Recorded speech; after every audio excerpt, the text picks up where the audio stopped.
Welcome everybody. I'm Andy Norton, I'm Director of IIED, the International Institute for Environment and Development, and delighted to welcome you to this session. We've got a fantastic panel. The title is Recognition, Rights and Redistribution for Locally Led Pathways Towards Just and Equitable Adaptation and Resilience. I'll say a few words before introducing the panel. Indigenous peoples and local communities have been widely recognized for their importance for action on both combating nature loss and building resilience to the climate crisis. I think this has built up particularly since the IPBES report on biodiversity loss of 2018, which kind of gave a really strong high-level narrative around the very solid finding that biodiversity did better in lands under the control of indigenous peoples than it did in other lands. And this has really, I think, reverberated and helped to build momentum. And there are many places we haven't gotten yet that we need to go, but at least a start has been made. The rights and knowledge of indigenous peoples and local communities are often not recognized enough. And in terms of redistribution, the other R in our title, funding, climate finance in particular, is not getting through in the right kind of way to support local action, democratically controlled and led from the grassroots by indigenous peoples and local communities, not at the scale we need remotely yet. And this is key not just from a justice perspective, but also, as I was saying earlier, from an effectiveness perspective. If we want effective climate action and effective action to combat the assault on our natural world, then we need the grassroots engagement of indigenous peoples and local communities. There have been a range of important and relevant announcements at COP26, the Glasgow Declaration on Forests and Land Use, the Glasgow Imperative on closing the adaptation gap, about making sure that more climate finance flows to building the resilience of poor communities. The Congo Basin Joint Donor Statement, accompanied by $1.5 billion of funding. $12 billion that was pledged to the Global Forest Finance Pledge. And perhaps particularly in the context of this discussion, the Indigenous Peoples and Local Communities Forest Tenure Joint Donor Statement, pledging to put $1.7 billion behind this important initiative to empower indigenous peoples and local communities in the context of climate action in particular. There are many historic elements in the recognition of the role of indigenous peoples as guardians of nature and key ecosystems, but the progress on climate finance does not reflect that yet. We know we need more finance for adaptation, for loss and damage, and also for locally led approaches and building voice. We need more volume, but we also need much better access. And there are, if you like, elements of access that are procedural and about simplification and making access to finance more intuitive and in a discourse and form that's available at the grassroots. But there are also elements of voice and power. Even when you have that, it may be that the governance structures at the local level will not allow for indigenous peoples and local communities to have the voice they should have. So it's a complex and knotty problem with many dimensions, but also good to see some momentum on it. And of course, there are threats in many countries that rights advocates face, and we have a long way to go to meet the aspirations in the preamble of the Paris Agreement to put indigenous peoples and local communities at the center of climate action. They are still systematically marginalized and prevented from engaging on their own terms in far too many environments. And with indigenous peoples in particular, I'm hoping the panel will really bring this out, but there's an interlinkage of knowledge, culture, and indigenous democratic forms of decision-making that is often not recognized. And often advocates face violence and repression and exclusion from power and decision-making, and that needs to change. We need to translate principles into action, to shift power dynamics to allow for genuinely indigenous and locally led action on forest and nature conservation and on building resilience. And we need to challenge structures and systems. IIED has advocated for the principles for locally led adaptation.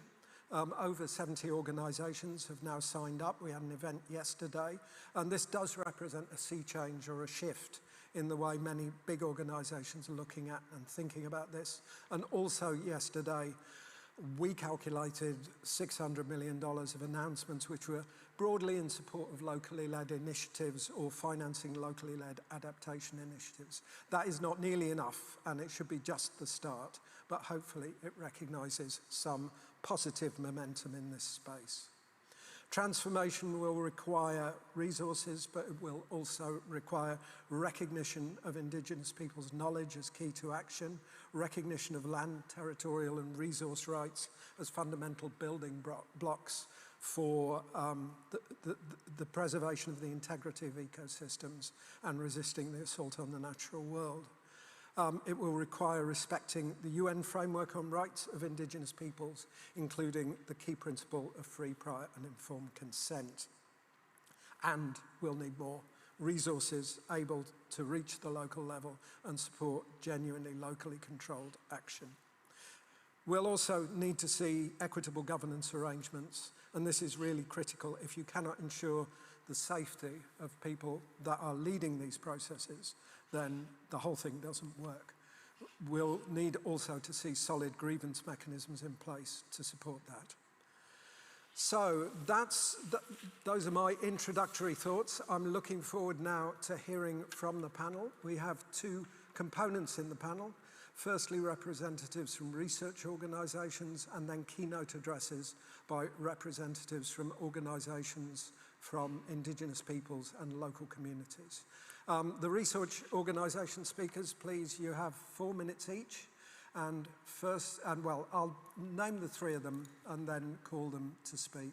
The three speakers are delighted to introduce Dr. Solange Bandiaki-Badji, who is coordinator of the Rights and Resources Initiative, been a tremendously important organization in this space, and president of the Rights and Resources Group. Delighted to have you with us, Solange. Anders Haug Larsen, Head of Policy at the Rainforest Foundation, Norway, will be the second speaker, and Andrew Davis, Senior Researcher at the PRISMA Foundation, will be the third speaker. So, Solange, would you like to start? Yeah. Thank you very much, and good afternoon, everyone. As we all know, today is Women's Day at COP, and I think it's a good reason to remind us why gender and women's rights and recognition matter for locally led pathways toward just and equitable adaptation and resilience. We generally don't ask those questions, but as we're discussing today, I think it's good to remind ourselves how that is important to keep in mind. And why is that really important to talk about gender and women's rights when it comes to locally led solutions? I would like to share three thoughts here. One is that rural and indigenous women increasingly play outsized role as community leaders, managers of local lands and resources, and economic providers. But their limited ability to exercise such freedoms places them, their land and communities at risk. Second, it is important to secure women's tenure rights, voice and leadership with respect to community lands, forests and resources by leveraging their capacity to transform social, economic and environmental agenda. And third, as we're talking here at the COP a lot about funding, there is a critical need to invest in building women's leadership to strengthen their advocacy efforts to secure their rights to land and resources. I think we have been all talking a lot about funding, but I'm not sure to what extent we have been asking how is it really trickling down to communities, but when it gets to the communities, how do we really unpack that from a gender perspective and seeing how it's getting to men and women, young people within the communities. Just to remind us that when we talk about communities, they're not homogeneous categories, then we need to really unpack it. And as part of the conversation today, I know we have great panelists who will do a deep dive into the issues, but I wanted to share some general principles that we could keep in mind while discussing in details this important topic. I would like to say that the maintenance of locally adapted governance institutions and traditional knowledge is essential for the preservation of biodiversity and the pursuit of climate resilient development. And to be effective, climate investments need to be embedded in local actions and solutions. Communities want more than mere safeguards and benefit. They want a seat at the table, decision-making table, but also they want to have direct access to funding. When communities are recognized as capable stewards and responsible artisans of rural landscapes, the discussion will hopefully shift from safeguard and benefit sharing schemes to what is actually needed for sustainable and equitable governance of the world's land and forests. And last, I think it's important to say that there is a tremendous need for direct financing for community-led initiatives and effort, but we observe that overall, voluntary carbon markets and associated mechanisms are not actually designed to benefit local people. I wanted to share these few thoughts, and like I said, the panelists will do a deep dive, but I think it's really good to keep in mind this general principle when we're talking about locally led initiatives, but also just and equitable resilient. Thank you. Thank you very much indeed, Solange, particularly for the emphasis on gender, on reminding us that it doesn't do any favors to this agenda to talk as if communities are homogeneous, and to be aware of the importance of tenure rights and women's tenure rights in particular, and that there may be some power dynamics and contestation happening around that at different levels. And thank you also very much for giving us such a strong framing heading into this discussion. Anders, would you like to go next? Thank you.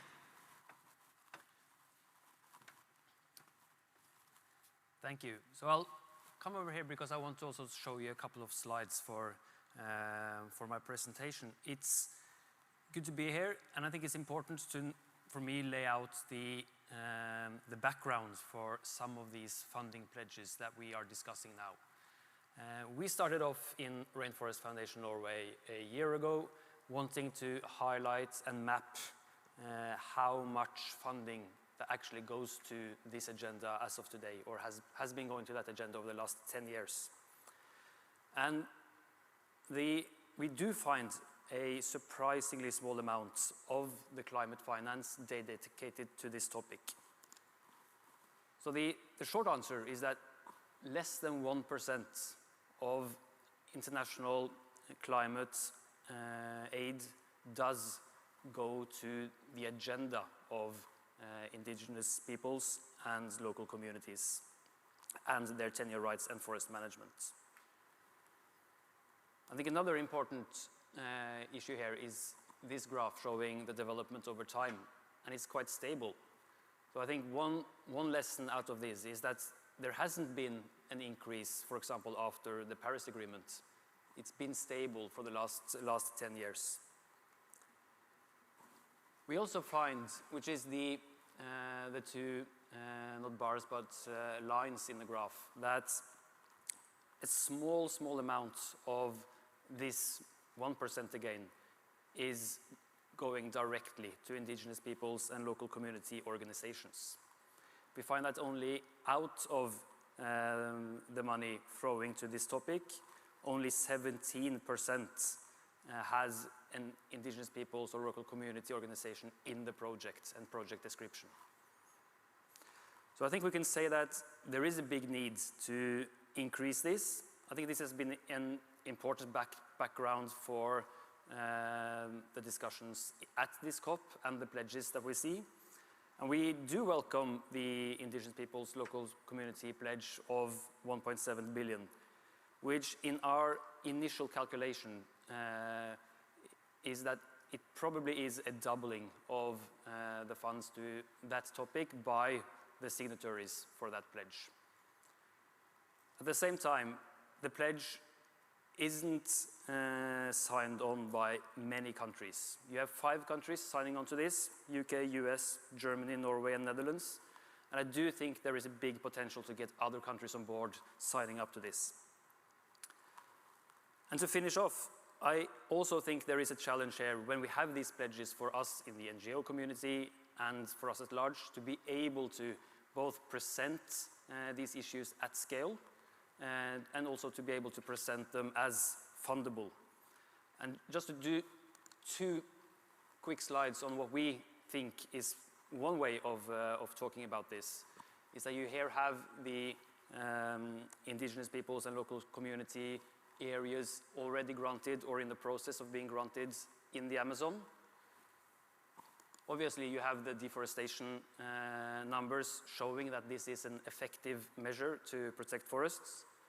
But I do think just highlighting the scale and potential that lies in this and channeling funds directly to those topics, we still have a long way to go to have that as something concrete enough for these donors to fund them straight away. But that's the task for the next few years, and I think that is really the discussion we should be having. Thank you very much indeed, Anders, for giving us some context on what sound like big numbers, and the notion that it's a doubling of commitments, I think, is really helpful to put it in context. And also, clearly, we do have a very long way to go in terms of how to build on this moment as well. And also sobering to see that 1% number at the beginning. So thanks very much indeed for that. Andrew, can I hand over to you now? Sure. Thank you very much. Good afternoon, everyone. My name is Andrew Davis. I'm from the PRISMA Foundation. For those of you that don't know the PRISMA Foundation, we work primarily in Mexico and Central America, and that's primarily where I want to focus my comments in terms of where Mesoamerica fits into this discussion on climate finance and rights and how it relates to the global scenario. You know, they say history doesn't repeat itself, but it often rhymes. And as we think about the efforts to recognize and secure indigenous peoples' rights that are going to be unfolding in the coming years and decades, we think there's going to be a lot of rhyming with Mesoamerican recent experience. And that's because in Mesoamerica, 2/3 of forests have been recognized to indigenous peoples and forest communities over the past 50 to 100 years in a wide variety of experiences, producing many of the strongest and most resilient community governance regimes in the world. These regimes have contributed both to mitigation and adaptation and have been widely recognized in a number of spaces, both nationally and regionally and across the world. But it's not all a success story. There have been many hard-won lessons about the difficulties and how hard it is to move from legal rights and pledges on paper to materializing rights in practice. These have to do with how you build constructive relationships with markets, how you build constructive relationships with governments. And in retrospect, we can look back at all of these processes and understand that many of them were more costly, lengthy, and sometimes more turbulent than they had to be. So in that context, we welcome the new pledges for indigenous peoples and local communities. We do think we are at a critical juncture for climate change around the world. And within the global challenge that we have, this global collective action challenge that we have, within that, we as the movement, as the people that look to partner with indigenous peoples and communities, governments, donors, NGOs, we all also have a collective action challenge in terms of how to cultivate and how to incorporate those lessons into our programs so that that rhyming is becoming more resonant and clearer in our actions, that our actions are informed by those processes, are sound in their rationale and in their experience, and are grounded in the local realities of communities. We think these lessons are very clearly reflected in the grassroots proposals that are coming out of the region in Mesoamerica, and we're going to hear more about the Mesoamerican Territorial Fund in just a couple of minutes. So we think that these are very important both for the region as we continue to learn, as we continue to have iterative processes of improvement of how to support community rights. And so we're thrilled to be here with civil society leaders and community leaders and talking not only about problems, but also about solutions in the years ahead. Thank you very much. Thank you very much indeed, Andrew. And yeah, some important reminders on the distance between formal legal rights and pledges on paper and what amounts to effective rights that provide for solid claims for Indigenous peoples and local communities on the ground, and also the challenge to all organisations working within this agenda to take on board the grassroots views and perspectives. Let me move now to the keynote addresses. We have 4 representatives from organisations of Indigenous peoples and local communities. This is timed at 7 minutes each, so please don't go much over that, but hopefully we can still get time for some questions if we roughly keep it in that area. So our 4 speakers, delighted to introduce for the deep dives, Stanley Kimaren Ole Riamet, Indigenous leader from the pastoralist Maasai community in Kenya, founder director of Indigenous Livelihoods Enhancement Partnership, ILEPA. We're delighted to have you with us, Stanley. Our second speaker will be Elizabeth Nsimadala,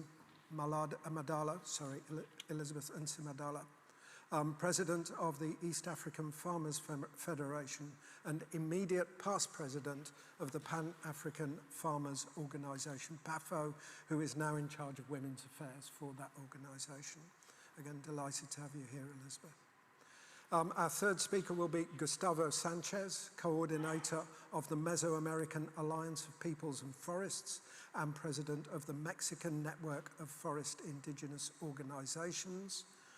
And our final speaker is Mina Setra, Indigenous woman leader from West Kalimantan, Indonesia, deputy to the Secretary General of the Indigenous Peoples Alliance of the Archipelago, AMAN. So it's brilliant to have you all here, and we're really looking forward to the depth that you can bring, even in these short presentations, I'm sure. Stanley, can I ask you to go first? Thank you. Thank you very much, and very good afternoon to all of us here. It's really an honor to have this platform to speak about the experiences we have in Africa, and Kenya in particular, with respect to climate financing for indigenous communities. The first point I really want to make here is that it's unfortunate that 3 decades since Rio, we are here lamenting about whether indigenous people should or whether they're actually accessing climate finance. And it's unfortunate because of 3 facts. One, because there is evidence, irrefutable evidence, that they have very low carbon footprints. Their livelihoods have low carbon footprints. Second, because they are in the front line of negative impacts of climate change. And third, because the UNFCCC decisions have already recognized this, their rights, their knowledges, they need to participate. And we are still here questioning and seeing data of less than 1% of them, of resources accessed by these communities. And so while we welcome the positive announcements we had here in Glasgow, we need to reflect on a few lessons on climate arrangements that exist to date. One is that we have experienced a situation of institutional layering with a very heavy top with respect to decision making, often giving very inoptimal results for access to climate resources. So they are so layered that it's only crumbs that reaches indigenous people when these funds exist. The second area of reflection on the issue of access modalities and procedural arrangements, which are often very high cost, just putting in a proposal is such that it is impossible for indigenous people to do. And what this does is that it actually favors the already established and privileged actors in this space. And the ultimate results is an entrenchment of exclusion and inequality. So the lesson here is that the simpler, the more pragmatic, the better. The third point to reflect on is around really where do the resources go? That resources should reach the hands of the ultimate beneficiaries. Most resources should reach the hands of these beneficiaries. Why? Because it is empowering. It is empowering for these communities both in process and outcome. For years, indigenous peoples have been the excuse. One of the many excuses for not accessing resources is that they don't have capacity. But where do they get capacity if they are babysitted forever? And this is really one of the lessons we have also learned, that they don't have a chance to access resources, build capacity, internalize lessons, and own outcomes. The fourth point that we need to reflect on is on what action, what areas actually do these resources, what thematic issues do these resources go to? The experience we have is that the little resources that come to indigenous people is go to software, go to information sharing, go to safeguards, and very little of this actually goes to address the indicators of well-being that are associated to climate change. And so issues of access to water, access to food, food security, and health, which are all related to climate change. So you have resources, the little that come, are wasted in conferences in hotels, while livelihoods are seriously impacted on the ground by climate change. And less of it, of course, goes to land tenure security, which is the lifeline of most indigenous communities. The fifth point that these funding arrangements that are announced need to respond to is the issue of voice and agency, representation and participation arrangements. So the situation we have experienced is always information sharing, information dissemination, and very little of agency and full and effective participation to actually shape design and outcomes of programs. And therefore, this goes to the heart of self-determination, the question of indigenous people's self-determined sustainable development. The wearer of the shoes knows where it hurts, and he should be able to respond and provide guidance on what should work. And the sixth point, which has already been mentioned by Solange, relates to the question of power differentiation and inequality within and across communities. So there are gender dynamics and the culture, some cultures influence this. There are intergenerational issues. There are structural constraints. If you, say, are implementing a project in the pastoral landscapes where I come from, and you don't account for the large geography in the course of doing this project, chances are that project will actually not be effectively implemented. So we must be alive and true to local context.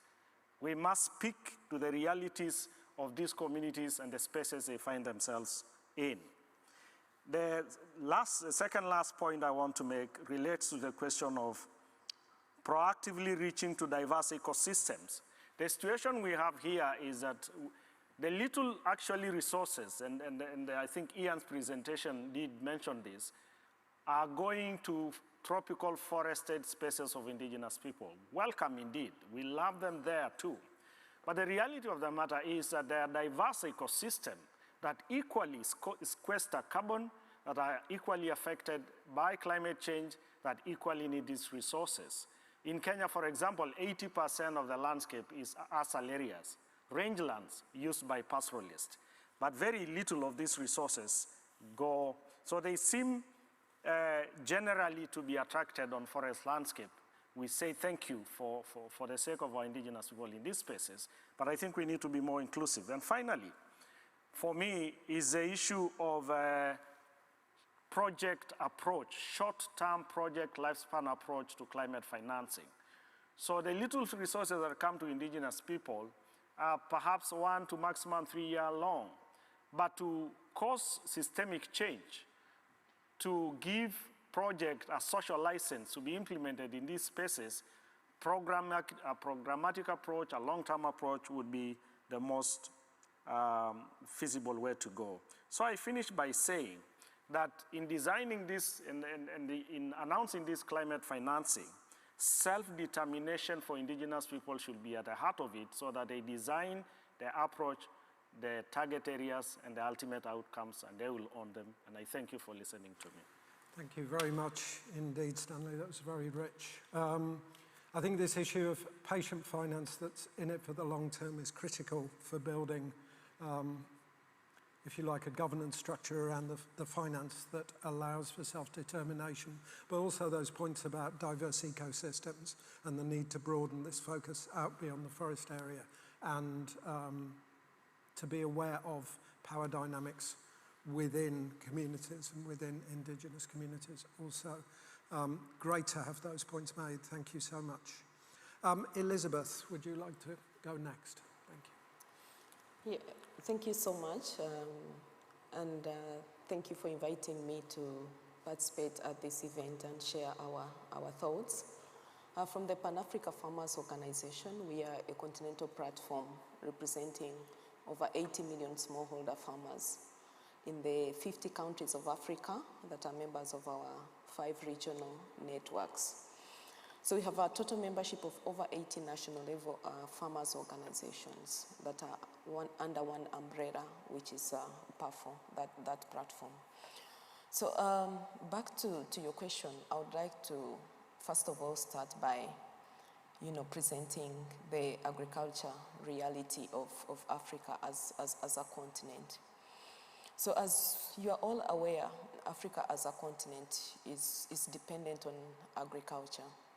More than 70% of the population is employed in the agriculture sector. And when you look at this percentage, majority of it are women and youth, and these are family farmers and from local communities.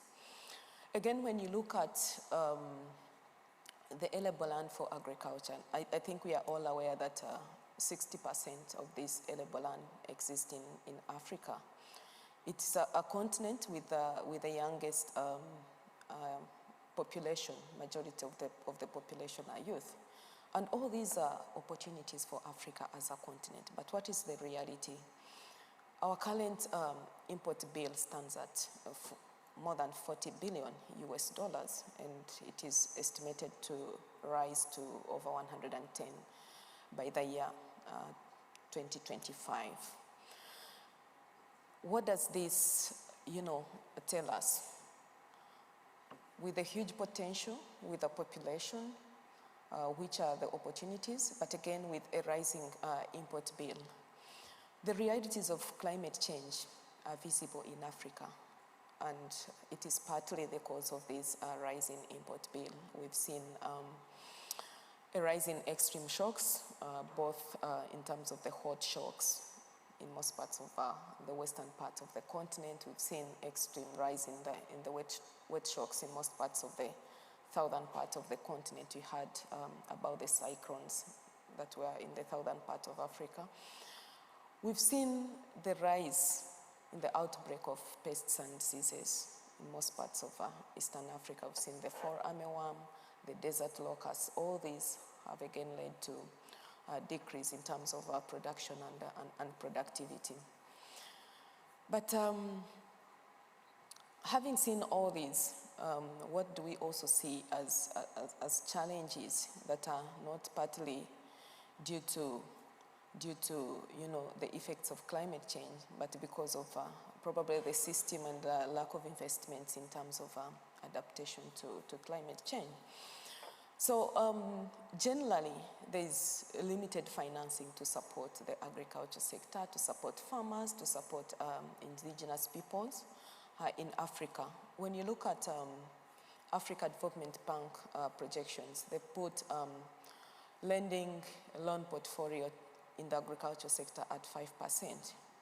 And this is in totality, the agriculture sector in totality.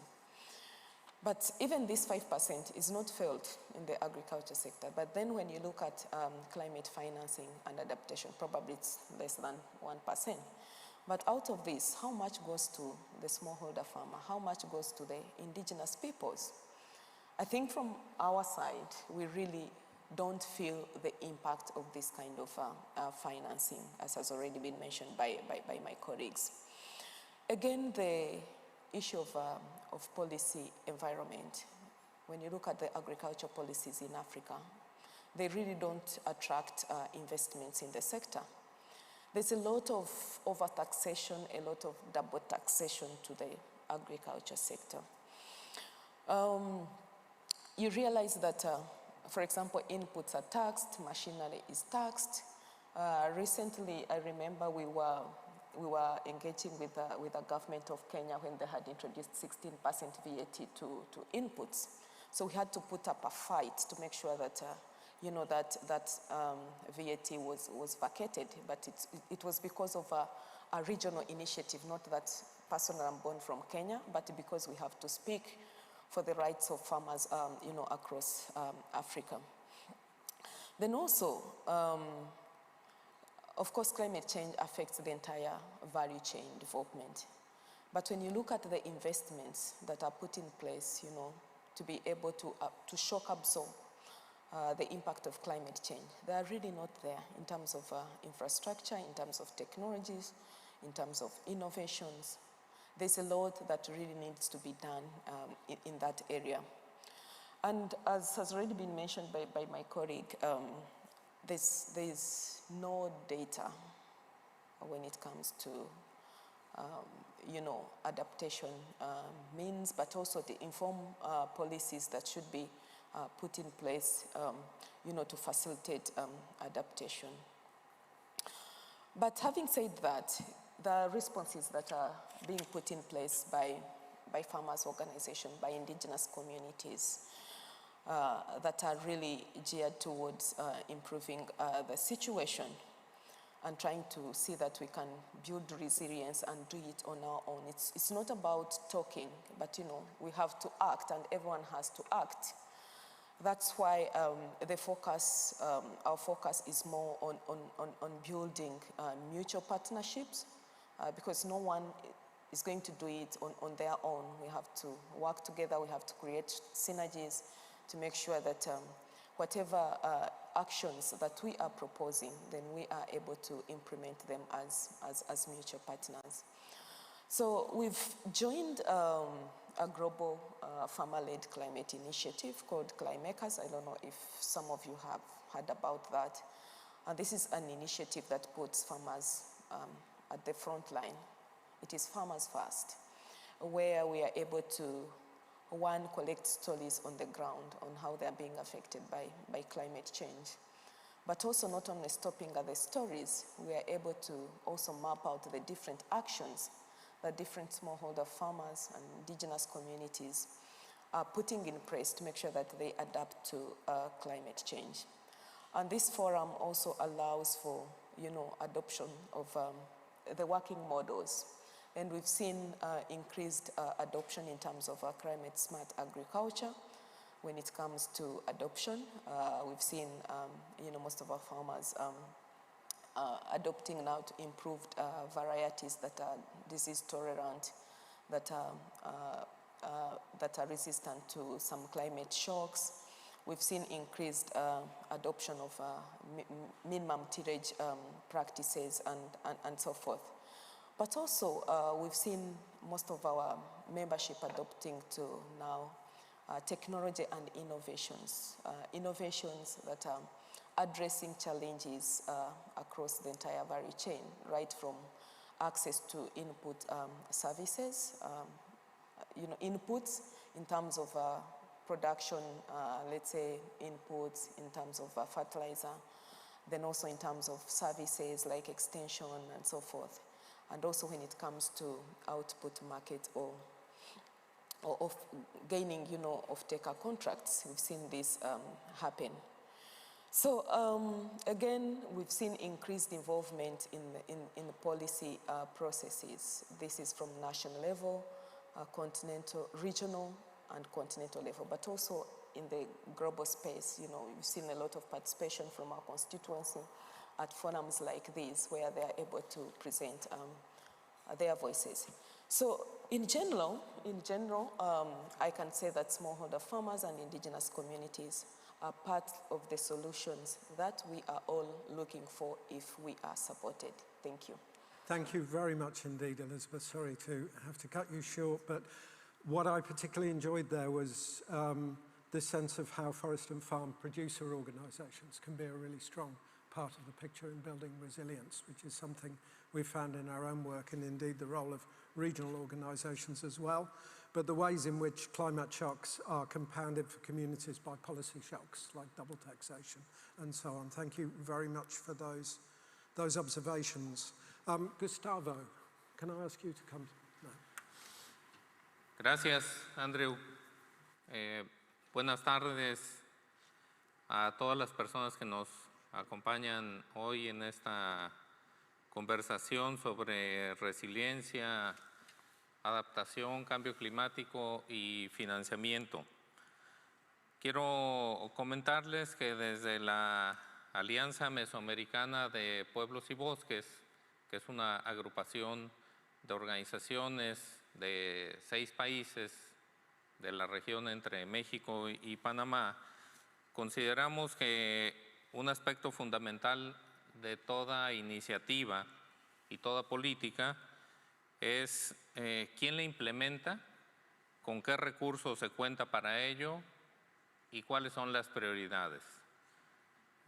Uno de los anuncios más destacados de esta conferencia ha sido la Declaración por los Bosques y el Clima, y en esta declaración uno de los puntos principales tiene que ver con financiamiento, aumentarlo significativamente para la conservación de los bosques y el apoyo a pueblos indígenas y comunidades locales. Sin embargo, la pregunta que muchos nos hacemos es,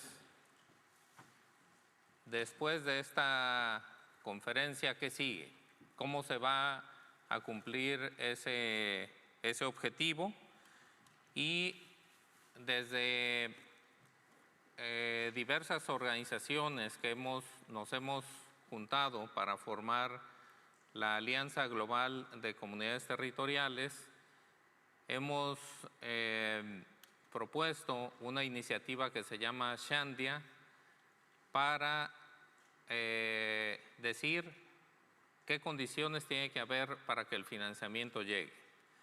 Y bueno, básicamente señalamos que tiene que haber un respeto a los derechos territoriales, tiene que haber un respeto al consentimiento libre, previo e informado, tiene que haber mecanismos directos para hacer llegar el financiamiento a las comunidades y al territorio, tiene también que haber un entorno de paz en las comunidades, es decir, queremos que cese la violencia que hay en muchas regiones contra comunidades y sus dirigentes, y tiene que haber un reconocimiento a la cultura indígena y comunitaria. Esto es fundamental porque muchas veces los gobiernos, las empresas, tienen sus propias ideas de lo que tiene que ser el desarrollo, y se tiene que reconocer cuáles son las prioridades desde las comunidades. Bien, mañana haremos el lanzamiento formal de un mecanismo de financiamiento que se denomina Fondo Territorial Comunitario, perdón, Fondo Territorial Mesoamericano, con el cual pretendemos enfrentar el reto de hacer llegar el financiamiento al territorio y tratar de poner un ejemplo práctico a los gobiernos, a los donantes, de cómo se puede hacer llegar el financiamiento. Este es un mecanismo que está formado por las propias organizaciones territoriales, comunitarias e indígenas, que busca alianzas estratégicas con otros fondos, con otros aliados, y está basado en derechos, la participación, la consulta, la libre determinación de cada comunidad para decidir cuál es su prioridad. Tenemos un manejo de recursos por un socio externo que nos da transparencia y para que dé confianza a los donantes, y una junta compuesta tanto por dirigentes como por expertos en los temas de derechos y de cambio climático. Y bueno, se apoyará principalmente las prioridades que decidan los propios pueblos para manejar el territorio. Es decir, en algunos casos la prioridad puede ser capacitación, en otros casos puede ser apoyo para incidencia en materia de marco de derechos en los respectivos países, en otro puede ser fortalecimiento al tema de género tan importante que tocó nuestra hermana Solange, y de esta manera trataremos de contribuir a las respuestas de cómo este financiamiento puede llegar a los territorios. Este financiamiento que están anunciando los gobiernos, los líderes de los países. Ahora, estos recursos, aunque han aumentado la ambición respecto a otras conferencias en otros años, son aún insuficientes. Esto hay que dejarlo muy claro. Desde luego estamos optimistas por estos anuncios, pero definitivamente todos los países tienen que comprometerse a invertir en los territorios y a invertir recursos nuevos y a no querer justificar con algo que ya se está haciendo las promesas de inversión que se han anunciado aquí en la convención. Es importante que tengamos un lenguaje claro y que estemos tanto las organizaciones comunitarias indígenas comprometiéndonos a cuestiones muy claras, pero también los gobiernos tienen que, terminando la conferencia, encontrar o decirnos cuáles son sus metas, cuáles son sus tiempos, y nosotros estamos tratando de poner un instrumento que pueda ayudar a cumplir esos objetivos. Bien, muchas gracias por el espacio, Andrew. Thank you very much indeed, Gustavo. I'm not going to pretend I caught all of the subtlety in your presentation because I was having trouble with my headset, but thanks very much for giving us your perspectives on transparency and rights in Mexico and in the Mesoamerican region. Mina, would you like to go next? Thank you very much. My name is Mina Setra. I'm from Indonesia, from the Indigenous Peoples Alliance of the Archipelago. Having this panel today, I'm so glad because this will be my last panel. After the whole 2 weeks, it's ready to go home. At the end of this week, I think we, as Indigenous peoples, we come with mixed feelings about what's going on here.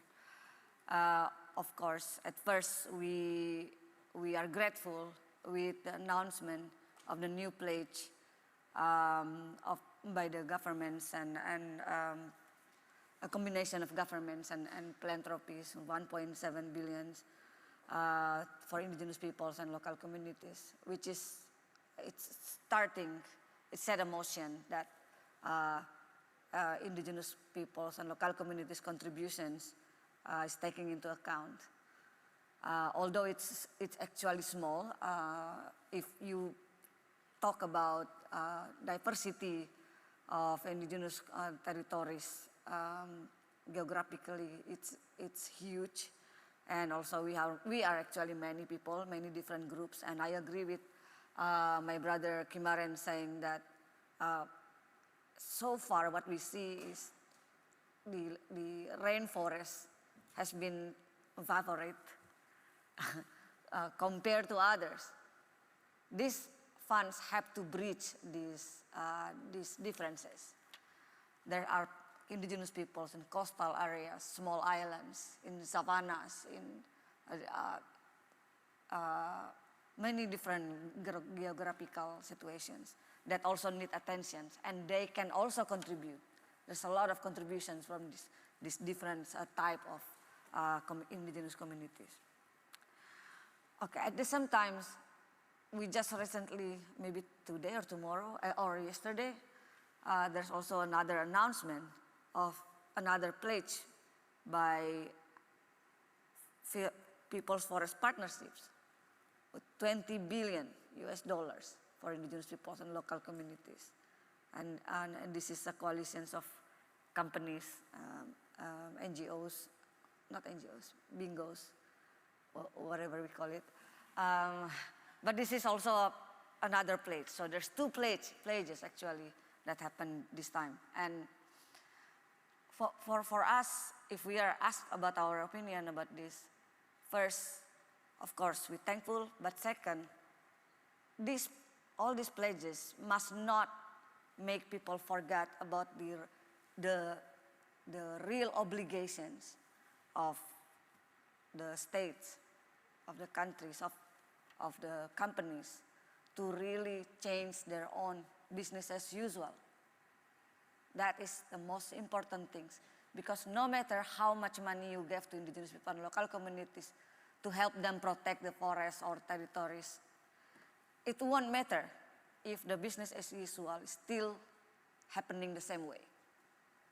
If the forest still chopped down, if indigenous people still criminalized, even murdered because protecting their territories, if the same practice still going on, this money will be useless.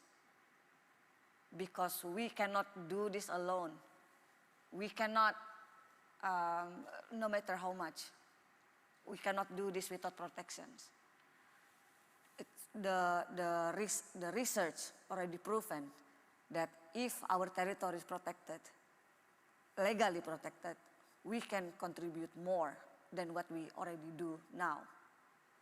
So invest on our rights is so much better, because investing in our rights, that's also business certainty. Then that's have to be remembered by governments, by companies. You don't want to deal with conflict all the time. We don't want either. We want protections. So how to make sure we can continue our contributions by providing legal protections to our territories? That goes first. And second, this pledge, yes, it can help us to upscale our initiatives. There are so many different initiatives already now that we have. We have indigenous peoples actively doing rehabilitation of their territories.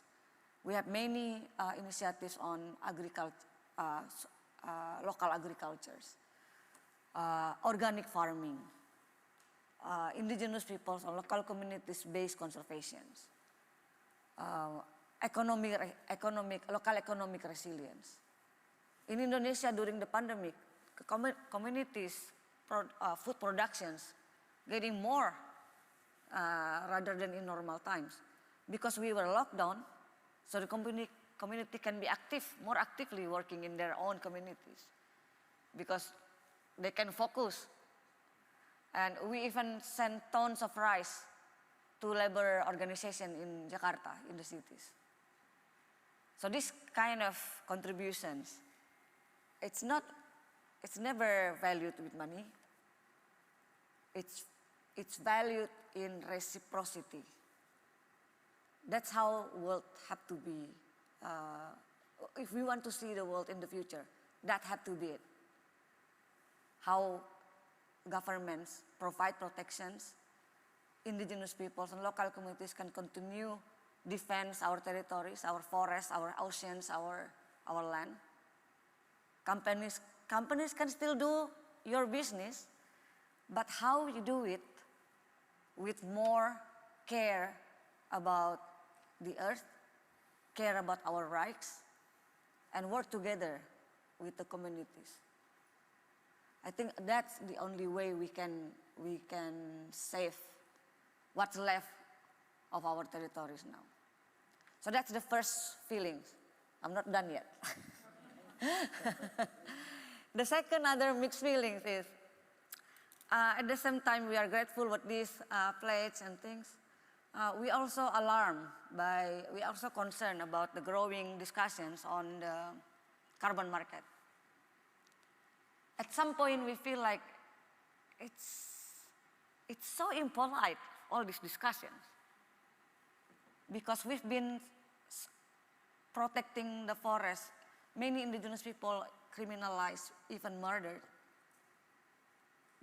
for protecting the forest. While at the other hand, governments, companies destroying our forests, burning it, chopping it. And now, you want to put price in the carbon from the forest that we protect. Can you see the logic on that? It's really like, it's so impolite. And in more deeper thinking, it's like raping your Mother Earth and then put price on what's left behind of her. So think more about this. We have to think beyond carbon, because carbon is just, there's so much more from forest and from carbon rather than just carbon. And now you downgrade actually the price, the value of forest, of carbon, by putting price, by putting money value on it. So on this, all of this, first we have to work together as allies. And second, about all the pledges and things, it can only work if indigenous peoples involved in the management of this pledge, have authorities also in the decision-making process, and maybe provide like advisory body and decision, and also involved in decisions in global level, regional and local and national level, and make sure that it goes right to indigenous and local communities, organizations, and communities. Thank you. Thank you very much indeed, Mina. Yeah.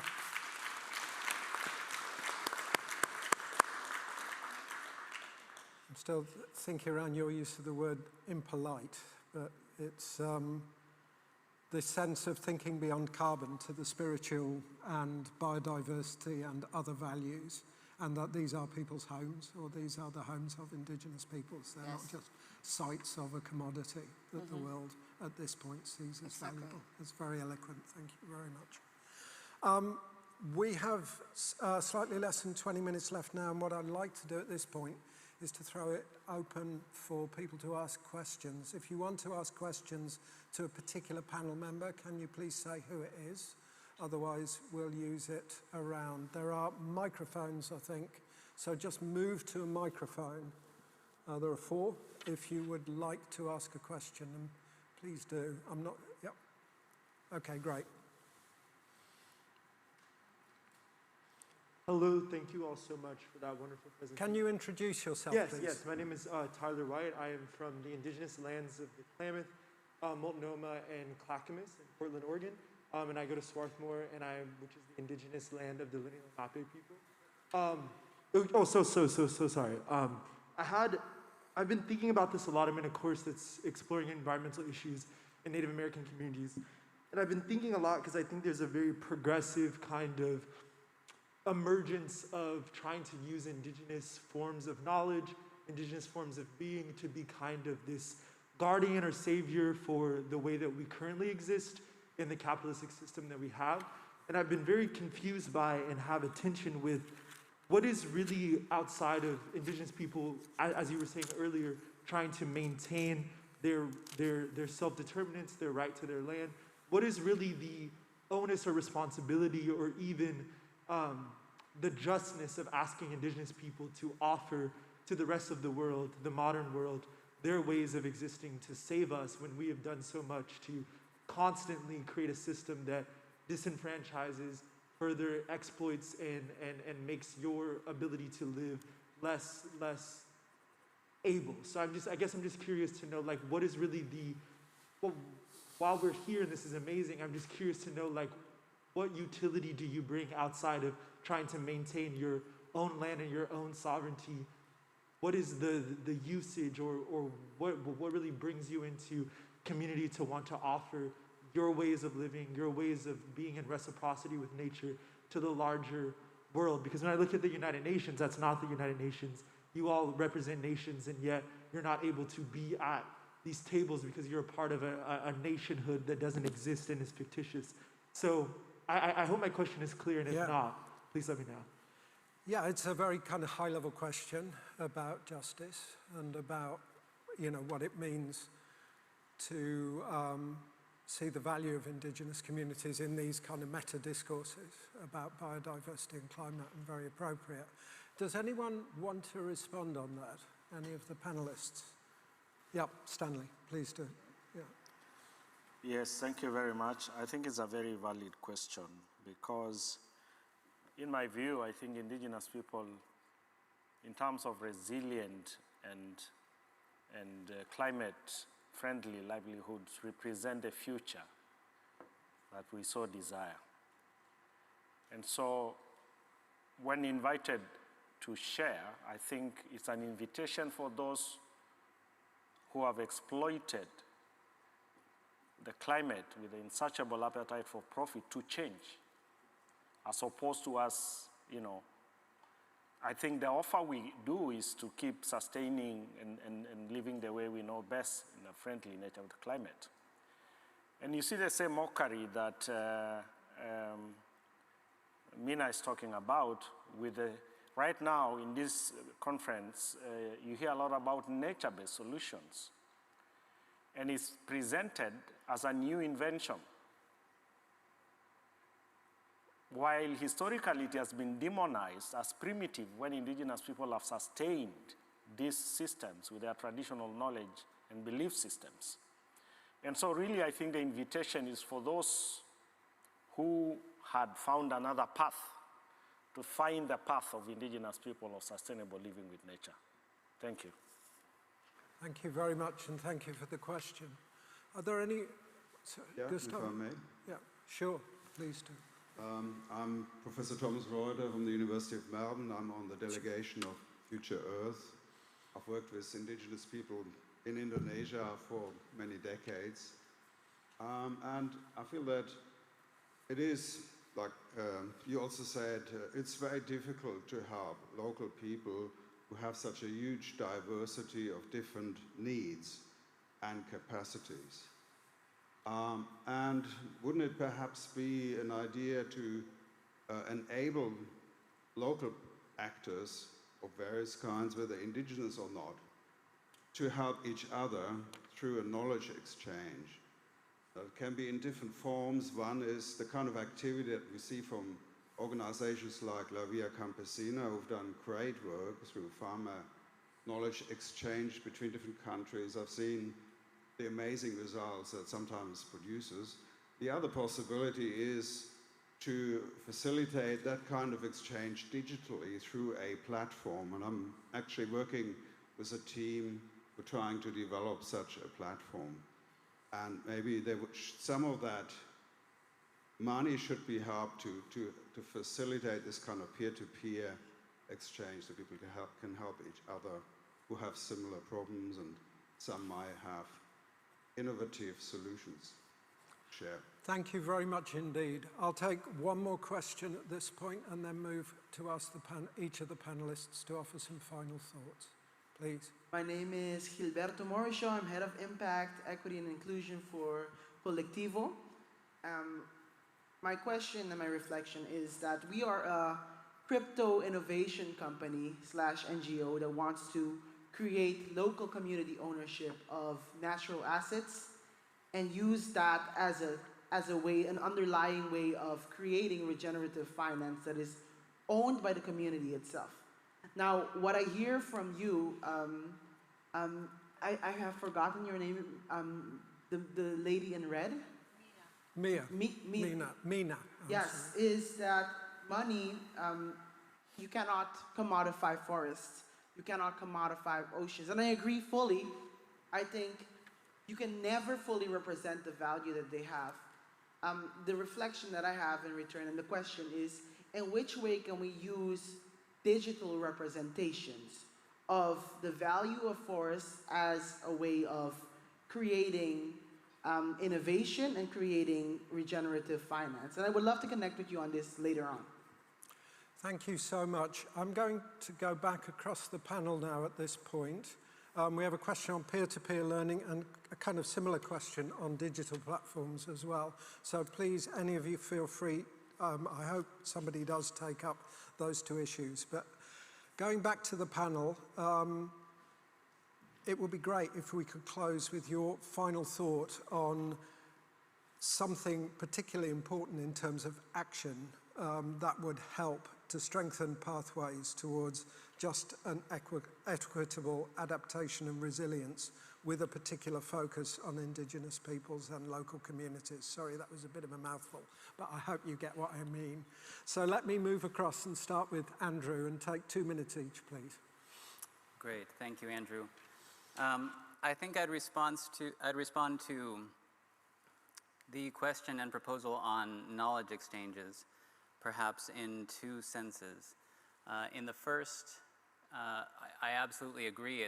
Knowledge exchanges are very important. You know, that was part of my opening remarks, and it's part of a program that the PRISMA Foundation has been participating in with Mesoamerican Alliance for some time, about how to horizontally share all of these experiences so that we are all collectively learning from them and improving on how rights are actually implemented.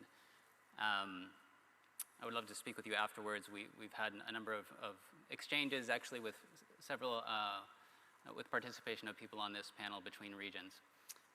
The second sense that I would also mention is in the sense of Indigenous knowledge. And I think often in these spaces we speak about it in a very instrumental and scientific way regarding land use and knowledge regarding specific plants and landscapes. But I think that there is a much deeper sense of being in territories that, of course, is the way that Indigenous peoples think about this issue in terms of how they relate to other people and how they relate to their landscape. So it's not just about Indigenous knowledge as something that's static, but rather Indigenous ways of knowing, which is particularly important in the context of so much deterioration of these systems of knowledge under market and political pressures. So I think exchanges in those two senses are very important. Thank you very much indeed, Andrew. Solange. Well, for me, three takeaways from this very insightful panel. First is that as we have been talking about the 1.7 billion to IPLCs, meaning Indigenous peoples and local communities, yet there is a lack of clear mechanism to channel this funding. But we have been hearing also from our partners like Gustavo AMPB, talking about now how Indigenous peoples and local communities are coming with their new funding mechanism and the need to support that. So I think it's good to really look forward to seeing different funding mechanisms that will help for the money to go directly to the territories and to local communities. And second is that as we're talking about money, I think sometimes we need to go beyond the money itself and look into what are the prerequisites that are needed for the money to really go to the communities. And for example, Gustavo also laid out some key principles talking about FPIC, the free, prior, informed consent, but also the need to recognize the rights of local communities. And I will just add another existing standard, which is called the Land Rights Standards that have been developed by the Rights and Resources Initiative and partners, Indigenous peoples partners, and to support right-based approaches in the context of climate, biodiversity, and sustainable development actions, and investment to ensure that all future actions are effectively, equitably, and transparently realized. So the Land Rights Standard is really laying out the principles for what is needed for the climate agenda to be achieved. And the third and last takeaway is that ultimately we are saying that no climate solutions can work without putting communities at the center. Thank you very much indeed, Solange. Gustavo, please. Gracias. Bueno, yo quisiera comentar que una de nuestras propuestas es a los tomadores de decisiones, a los líderes de los gobiernos, es que estén abiertos a las nuevas formas de financiamiento que les estamos proponiendo. A esta conferencia hemos llegado diferentes organizaciones coordinados, compañeros de Asia, de Indonesia, Mesoamérica, Amazonía, la Cuenca del Congo, y entre nosotros hemos tenido también un proceso de entendimiento, de respeto a las formas de pensar que no son necesariamente las mismas, y hemos sido capaces de sumar en nuestras coincidencias y no dejarnos separar por lo que nos hace diferentes. En ese sentido, también queremos pedir a todos los aliados, todos los actores que están en esta conferencia, que estén receptivos a estas propuestas nuevas de financiamiento que estamos poniendo sobre la mesa, para que realmente pueda llegar el financiamiento a los territorios, a las comunidades y a los pueblos. Gracias. Thank you very much indeed, Gustavo. Elizabeth. Yeah, thank you.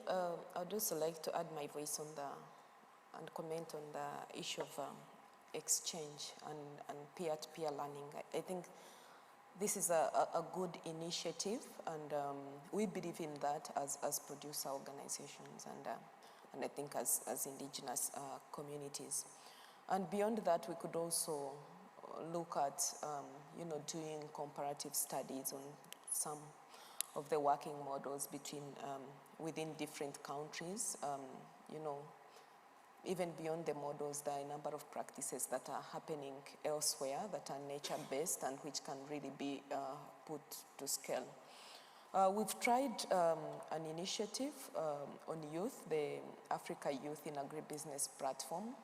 It's a continental platform where youth can learn from each other, and we feel it's something that we can even replicate to even include other different genders.